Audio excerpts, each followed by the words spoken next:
their last shot, right? For most of these guys, they won't play football after high school. Generally speaking, this is their last chance to play, and they're holding on to it and hoping for a positive outcome. We can get on the field and pad up. Even I feel like at this point, even one game would be a win.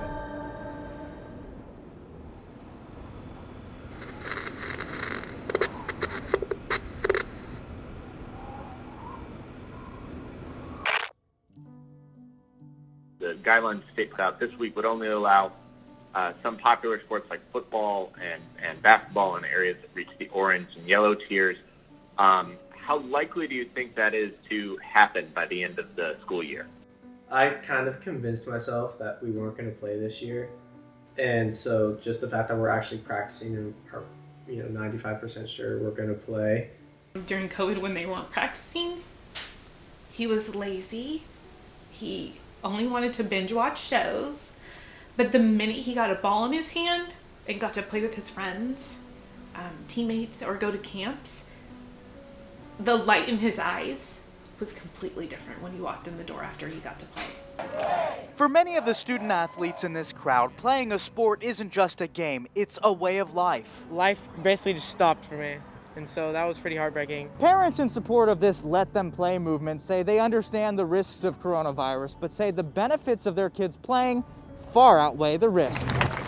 Sacramento Dr. Ravinder Kara says pandemic restrictions on youth have skyrocketed rates of disorders like depression and anxiety. There's no guarantee of anything, right? So I think providing that outlet for those kids is super important, right? The benefit of that physical exercise, even if it is just weightlifting and running, right? The physical and emotional and mental benefit to that kind of stuff is huge, right? And it's one of the biggest reasons that we see kids struggling right now, right? They don't have those outlets, those passions, right? Whether it be the arts or whether it be athletics or mock trial, whatever it is, right? Kids aren't able to do those things. And we all know, those of us who are involved in co-curriculars know that co-curriculars are the reason that kids love school, right? School is school, and I know it's important, and classes are important. I wouldn't deny that. I'm an AP teacher, I get that.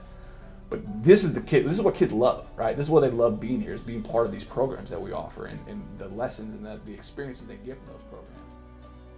I think I must start with, how did Hudson start playing football? He just started playing probably when he was like 4. Picked up a football and could throw it super far and accurate. And from there, we just put him in football. This is the old Dixon High School field. This is where I played my elementary and middle school ball. We played games here every Saturday. I think it was 6th grade. It was just a regular season game. We were playing Winters Junior Warriors. And I, as most people know that watch me play, I'm not a good runner. I'm very slow. But in that game, I had a 40-yard touchdown run. So I think that's a memory that stands out only because hey, I ran the ball and I scored.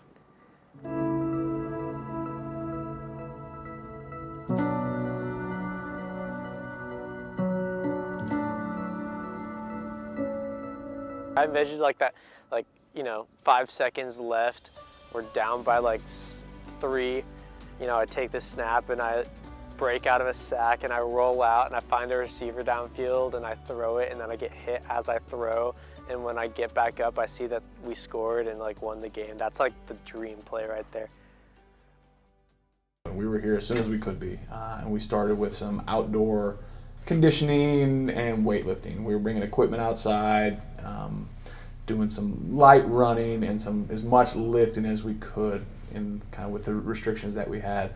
As we progressed through the phases, at some point we were allowed to get back in the weight room, but I think the hardest thing for us has been that we haven't really been able to use the ball very much.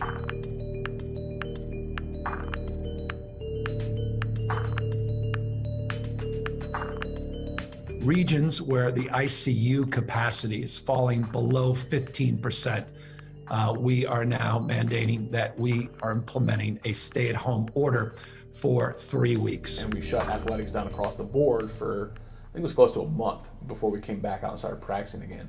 That really, I think, is that moment where, and then the dates got pushed at the same time. So the combination of those two things had a little bit of a negative impact on us moving forward. So I give the kids a lot of credit. They have battled, and frankly, I understand why they kind of got deflated in November. I got deflated too, frankly, a little bit, right? So, but I love their response. I think there's a different level of appreciation for what we are being allowed to do when it was taken away, right? It's like you don't know how much you love something until it's taken away, that kind of thing, right? So, in many ways, their response has been phenomenal, and I give special kudos to our seniors because they have stayed pretty consistent the whole time.